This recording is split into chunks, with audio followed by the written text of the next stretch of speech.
Hello guys and welcome back to Mental Health Mondays.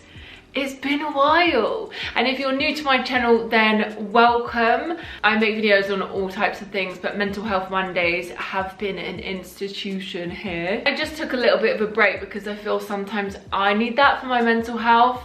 And I felt like I was just putting out these videos and no one was really watching them. I feel like YouTube really hates mental health content / me right now, and I hate to be that person. But before we get into the video, I'm just gonna really quickly say, if you do enjoy my videos, then please make sure to leave a comment, like, subscribe, recommend to your friends, you know, all of that stuff. I've got a dog trying to jump up on me. Actually, I don't think I've done Mental Health Monday since I've had Mars. So,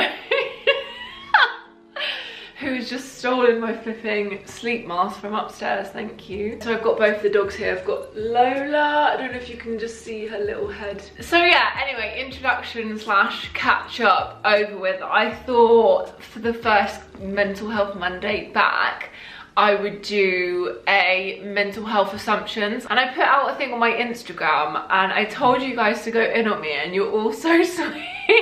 I feel like I've had to actually go and pick some ones that are like not even that harsh, but it just shows like how nice you guys are and how nice this community is. I'm so lucky to have you all, to be honest. Okay, assumption number one: you downplay the seriousness of your problems. I feel like this is a bit of a difficult one because we all know how mental illness can make everything seem like really serious and really like the end of the world anyway. So sometimes it's hard to gauge whether you actually are like at risk or whether it's just anxiety being melodramatic.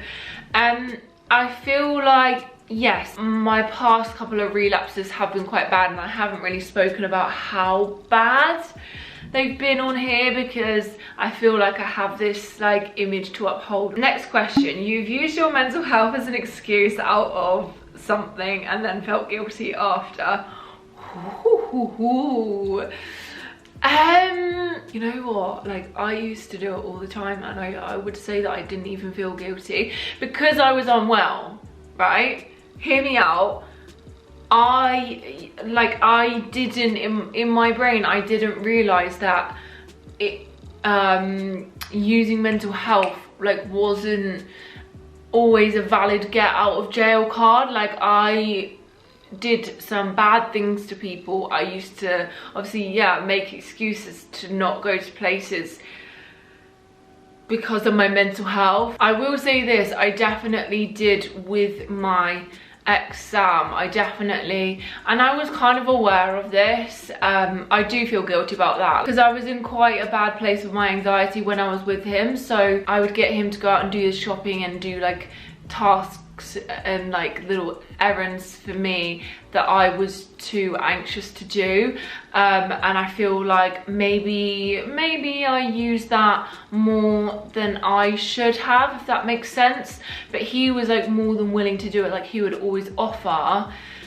So it was a difficult situation because obviously then if he asked me to do it, then I'm like, oh, but you know, I'm so anxious, and then it's like I would never learn. So that's actually been one of the good things. Now I'm single and it's literally just me, like I have no excuse anymore. I have to go out and do the shopping even if I feel like shit, you know? You don't consider yourself fully recovered.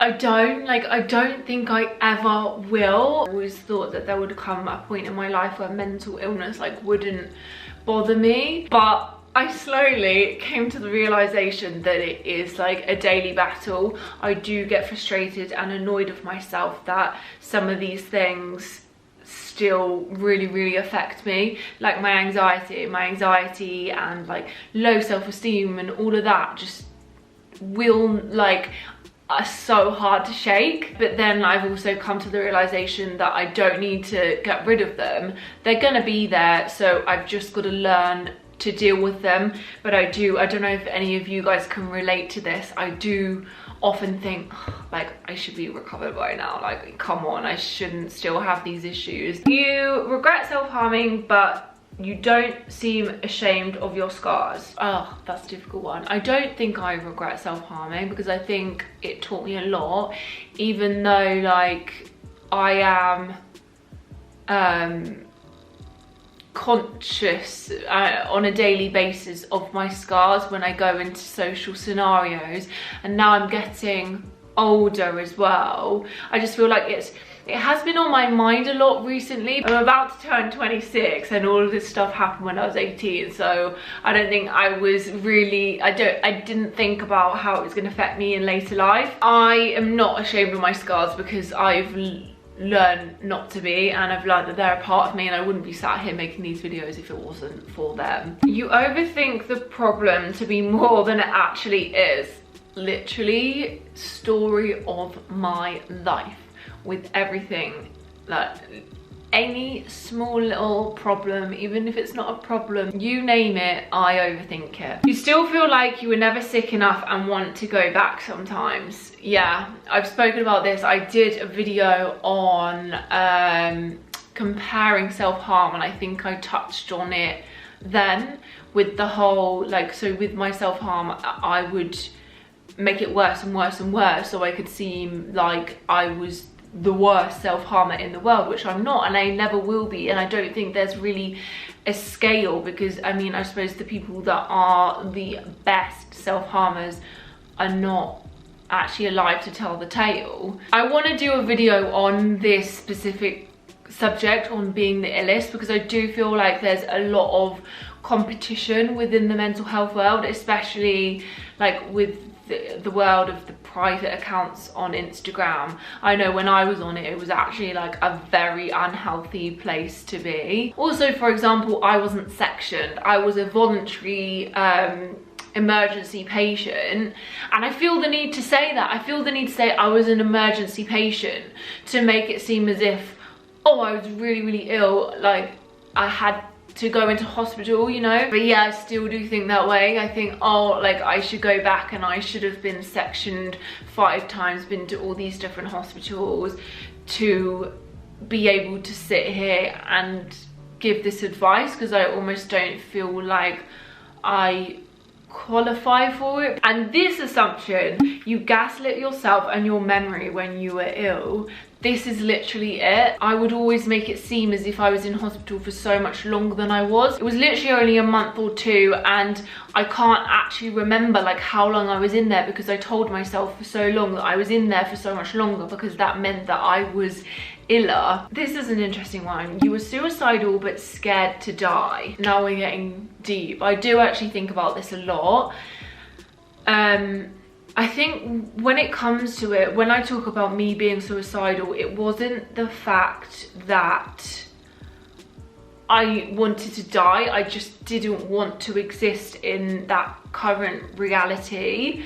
And so I guess maybe looking back, like a part of all of my attempts, maybe in the back of my head I didn't actually want to die, and my head may make that seem as if that's a weakness, when in actual fact I think that is a strength, because it meant that there was still that tiny part of Maddie saying like, no, hold on, like better things are coming. Don't get me wrong, being in a suicidal mindset, I was all consumed by it, and in those points I would get like you know what it's like if you've been through it. The emotions are so heightened, you literally don't care. You don't care about anyone, you don't care about your family, like you just don't want to live. But I wasn't actually scared to die for a long time. For a long time it was so weird, because I was almost like, I feel like I'm friends with death, because I've had so many like close encounters, and I would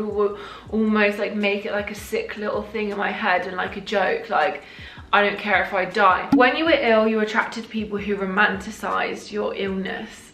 Interesting question.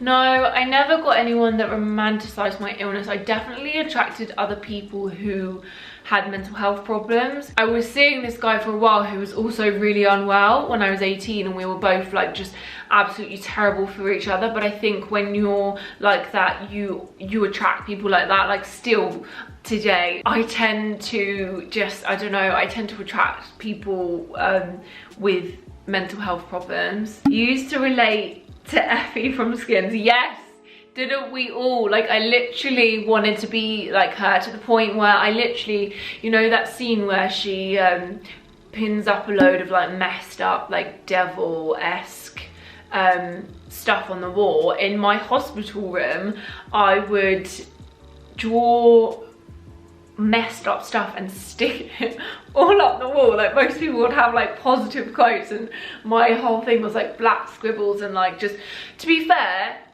I'm no artist, but I did draw like pictures to try and convey how I felt, because at that point I couldn't really make sense of it. You sometimes forget how astonishing and remarkable your recovery is.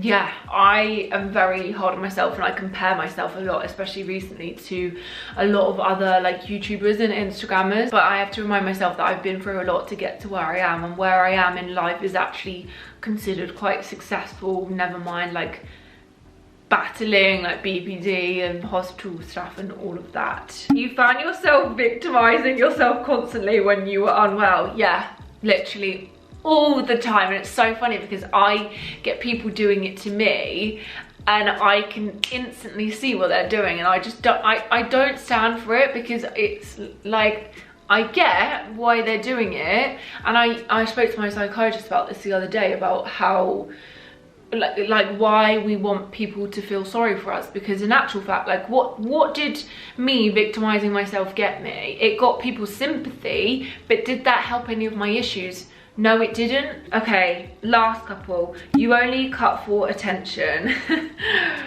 Obviously the emojis next to this one shows that this person does not agree with the statement. No, I don't think I did, but then I'm not going to say that I never like used as a way to get attention from people, but obviously that's part of the issue, isn't it? I wanted to display how much I was hurting, especially in the beginning. I definitely wanted, even though I didn't show it to anyone, so I wanted people to know that I was hurting, but I hid it.